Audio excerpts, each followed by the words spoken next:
Natuldukan sa Cavite ang pagtatago ng puganting ng halay umano ng menor na edad sa Amerika, mahigit 30 taon na ang nakakaraan.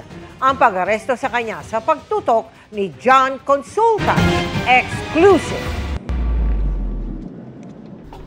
Bit-bit ang isang mission order. Tinungo ng BI Fugitive Search Unit kasama ang US Homeland Security ang lugar na ito sa General Mariano Alvarez, Cavite. Pagdating sa bahay na ito, I have a mission order here issued by the Commissioner of Immigration. Sorry. Please come out, okay? Take your hands. Paliwanag namin. You are under arrest. You have the right to remain silent. Anything you say? inaresto ang 69 anyos na Amerikanong si Young Tom Talmadge. Pugante siya mula Florida na ilang taon nang naninirahan sa Pilipinas at kasal sa isang Pilipina. Kinausap siya ng mga miyembro ng US Homeland Security na sumama sa operasyon.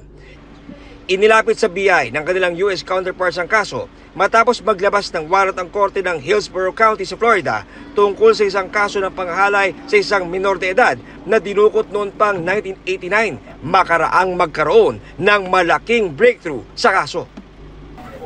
Ang pinaka-ebidensya na mag-uugnay dito sa hinuling Amerikanong ito ay di umano yung kanyang DNA ay nagmatch doon sa DNA sample na nakuha sa batang biktima sa Amerika 30 years ago, more than 30 years ago. Nagkaroon ng positive match yung DNA na nakuha sa semen ng na nakuha sa bata sa DNA genealogy DNA pool.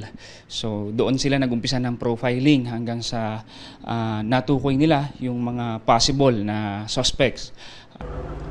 Ito ang eksklusibong surveillance na ginawa ng BIFSU at US Homeland Security sa suspect ilang buwan na nakakaraan kung saan inantay nila ang pag-alis ng Amerikanong suspect sa pinuntahang coffee shop sa isang mall para makuha ang ginamit niyang cup na naglalaman ng kanyang DNA. Challenging itong operation na ito. Sinigurado natin na masusundan natin siya at makakakuha tayo ng kanyang DNA sample. Pinapayagan sa kanila na kumuha ng DNA sample at ipasa sa kanilang korte. Giit naman ng dayuhang suspect ng akin siyang makapanayam. I have no idea. No case pending for the last 30 years, huh? You don't remember doing anything that has something to do with this case? No. 30 years ago? 30 years ago? No. No case at all? No case at all. Do you have a criminal record in the United States? No, sir. I have no criminal record at all in the States.